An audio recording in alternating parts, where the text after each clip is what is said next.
In July 1941, a British general in Cairo signed off on an experimental new unit with a strength of 6 officers and roughly 60 enlisted men. By any conventional military standard, it was barely a footnote, smaller than a single infantry company, with no combat record, no proven tactics, and no guarantee it would survive its first mission. By the time the North African campaign ended less than 2 years later, that same lineage of soldiers, never numbering more than a few hundred men at any point, had been credited with destroying more than 400 Axis aircraft on the ground. By some tallies, more aircraft than the entire Allied Desert Air Force shot down in aerial combat over the same period. One analysis of the wider desert campaign later suggested this small unit accounted for somewhere between 10 and 15% of all Axis aircraft losses in North Africa, achieved by a force that at its founding numbered barely 60 men. This is the story of how that happened, not through a single dramatic raid, but through a method refined painfully and repeatedly across nearly 2 years of desert warfare that turned a tiny experimental unit into one of the most cost-effective offensive forces of the entire Second World War.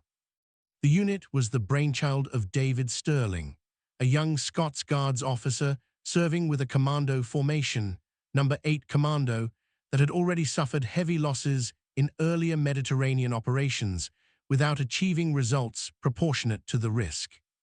Recovering in hospital from a parachute training injury that had temporarily left him unable to walk, Stirling used the enforced downtime to develop a proposal built on a simple observation. German and Italian forces in Libya depended heavily on a chain of forward airfields along the coast to keep their aircraft fueled and combat-ready, and those airfields, while large, were lightly defended around their perimeters against exactly the kind of small, stealthy raiding party a larger commando force could never quietly deploy. Rather than commit a battalion-sized force to a single raid, with all the logistics and exposure that implied, Stirling proposed parachuting in a handful of men per target, marching them to an airfield perimeter under cover of darkness, destroying as many parked aircraft as possible with hand-placed explosives, and withdrawing before dawn. Using a combination of persistence, and by his own later account, a fair amount of unauthorized improvisation to get past skeptical middle-ranking officers, Stirling secured a meeting with General Claude Auchinlec's headquarters and received approval to raise a unit of 6 officers and 60 men, given the deliberately misleading name L Detachment, Special Air Service, to suggest to German intelligence that Britain already had a much larger airborne force in the region than it actually did. L Detachment's first mission, Operation Squatter, came close to ending the entire experiment before it had properly begun. On the night of 16 November 1941, 55 men parachuted into a desert storm considered one of the worst the region had experienced in decades, intending to strike a cluster of Axis airfields near Gazala and Timimi in support of the wider Operation Crusader offensive. The drop was scattered across miles of open desert. Much of the unit's explosive equipment was lost or ruined by rain, and of the roughly 65 men who set out that night, only 22 made it back to friendly lines. Not a single enemy aircraft was destroyed. What saved the unit was not a change of concept, but a change of method.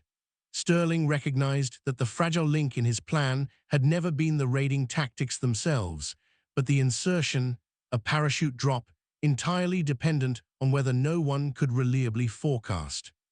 He turned instead to the Long-Range Desert Group, the LRDG, a small reconnaissance unit that had spent more than a year mastering vehicle-based navigation across the deep desert using sun compasses and celestial dead reckoning. From that point forward, LRDG trucks would drive SAS raiding parties to their targets and collect them afterward, while SAS men focused entirely on the specialized work of getting onto an airfield and destroying what they found there.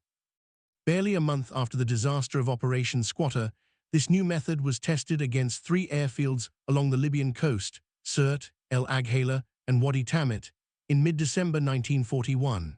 Paddy Main's party at Tamet destroyed roughly 24 aircraft, using his bare hands to tear instrument panels out of cockpits once his supply of explosives ran out.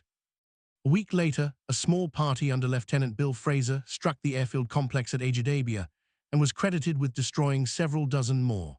Combined, this string of raids accounted for roughly 60 aircraft destroyed for the loss of no SAS personnel to enemy action during the raids themselves, proof, delivered at the exact moment senior commanders were prepared to disband the unit, that Stirling's concept worked when it was executed with the right method of insertion. What separates the SAS's desert campaign from a single lucky raid is the fact that this method, once proven, was repeated relentlessly over the following months, and the unit was allowed to grow in direct proportion to the results it kept producing. Following the December 1941 raids, Auchinleck authorized Stirling to expand the unit further, and L Detachment continued to strike Axis airfields throughout the first half of 1942, hitting targets repeatedly across a stretch of the Libyan coast that Stirling himself later summarized as covering virtually every significant German and Italian airfield within roughly 300 miles of the front line. The core explosive tool for this campaign was the Lewis bomb, a lightweight, time-delayed satchel charge developed by one of the unit's founding officers, Jock Lewes, specifically because standard-issue military demolition charges were too heavy and bulky for men who needed to carry dozens of them on foot across an active airfield without being detected. By mid-1942, the unit had also begun acquiring its own dedicated transport rather than relying entirely on LRDG trucks. American-built Willys Jeeps, stripped down and fitted with twin Vickers K machine guns, originally designed as an aircraft observer's weapon, chosen for its extremely high rate of fire, giving SAS raiding parties both greater independence and considerably more firepower to fight their way out of trouble if a raid was compromised before the men could withdraw on foot. This Jeep and Vickers K combination became as closely associated with the unit's identity as the airfield raids themselves, and it dramatically increased the pace at which new raids could be mounted.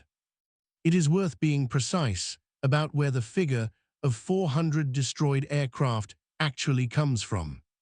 because it represents an aggregate tally built up raid by raid over roughly a year and a half of continuous operations, not a single spectacular night. Multiple post-war historical accounts converge on broadly similar totals. The unit's own regimental history credits the SAS with destroying or putting out of action more than 400 enemy aircraft across the desert campaign. Separate research into the wider Special Forces contribution in North Africa and the Mediterranean, including the SAS, the LRDG's own raids, and related special operations units, puts the combined total at closer to 367 confirmed aircraft destroyed on the ground between late 1940 and 1943. With individual historians' estimates ranging from just over 300 to slightly above 400, depending on which raids and which categories of destroyed versus damaged are included in the count. Given the chaotic, after-the-fact nature of counting wrecked aircraft on captured or contested airfields, some variance between sources is unsurprising, and responsible historical treatments of this campaign generally present the 400 figure as a well-supported but approximate total rather than an exact, independently audited number. What is not seriously disputed is the extraordinary efficiency this campaign represented relative to the size of the force involved. Paddy Main's own personal tally of destroyed aircraft, accumulated across numerous individual raids throughout the campaign, is credited by at least one historian as more than double the aerial combat score of any single Allied fighter pilot of the entire war, a genuinely remarkable statistic for a soldier fighting almost entirely on the ground, at night, with hand-placed explosives rather than an aircraft of his own. Aircraft destruction, however central to the unit's popular reputation, was never the entire picture of what this small force achieved during the desert campaign. SAS patrols during this period are also credited with repeatedly cutting the railway line supplying Rommel's Afrika Korps with fuel and ammunition, destroying numerous supply and bomb dumps behind Axis lines, and conducting close to 50 direct assaults against other enemy positions beyond airfields specifically. This wider disruption mattered for reasons beyond the raw material cost to the Axis war effort. A raiding force capable of appearing, seemingly at will, deep behind supposedly secure lines, forced German and Italian commanders to divert real manpower and resources toward rear-area security that would otherwise have been available for the front line, soldiers guarding airfields, patrolling supply routes, and hunting raiding parties instead of fighting the main Allied advance. The psychological effect of this pressure, though harder to quantify than a simple aircraft tally, represented a genuine strategic cost imposed on the Axis war effort by a unit that, even at its largest wartime strength, remained a small fraction of the size of a single conventional division. It is worth pausing on why this particular approach proved so disproportionately effective, because the answer says as much about the vulnerabilities of the Axis position in North Africa as it does about SAS tactics themselves.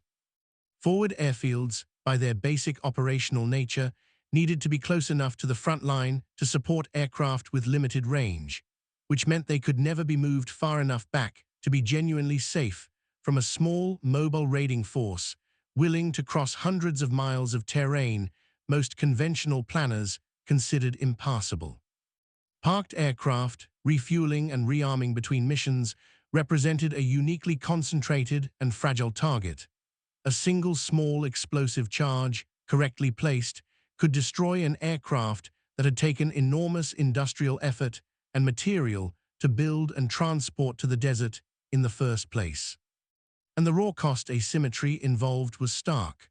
A raiding party of half a dozen men carrying a bag of lightweight Lewis bombs could inflict damage in a single night that would have taken a conventional bombing raid, with all its associated aircrew and material risk, considerably more effort and exposure to achieve.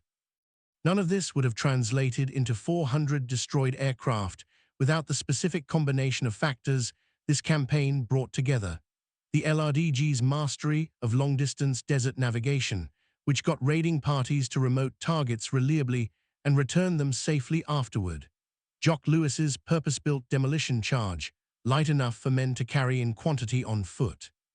The acquisition of armed jeeps that let the unit operate with greater independence and firepower as the campaign matured. And perhaps most importantly, a willingness at the command level, from Auchinleck downward, to keep authorizing the unit's growth based on demonstrated results rather than judging it by the standards of a conventional infantry formation. It would be a mistake to read this story as evidence that small units can simply outperform large armies through sheer daring. The SAS's desert campaign succeeded because it identified a specific, genuine structural vulnerability in how the Axis forces in North Africa were organized, airfields that had to be forward-positioned and could never be made fully secure against the specific method this unit developed to exploit exactly that weakness, and then repeated that exploitation relentlessly, refining its tools and tactics with every raid for the better part of 2 years. The unit that began in July 1941 with 6 officers and 60 men bore little resemblance, by the time the North African campaign ended in 1943, to that original modest authorization. It had expanded into a full regiment, absorbed a Free French detachment and a Greek sacred squadron, developed its own specialized vehicles and weapons, and built a body of raiding experience that would go on to shape Special Forces doctrine for the rest of the 20th century and beyond. But the core lesson of how it got there remains rooted in that original small number, a genuinely sound tactical idea tested honestly against a catastrophic first failure, rebuilt around the specific lesson that failure taught, and then scaled up, raid after raid, until 60 men's worth of original ambition had grown into a force credited with destroying more enemy aircraft on the ground than most air forces of the era managed to shoot down in the sky above the very same desert.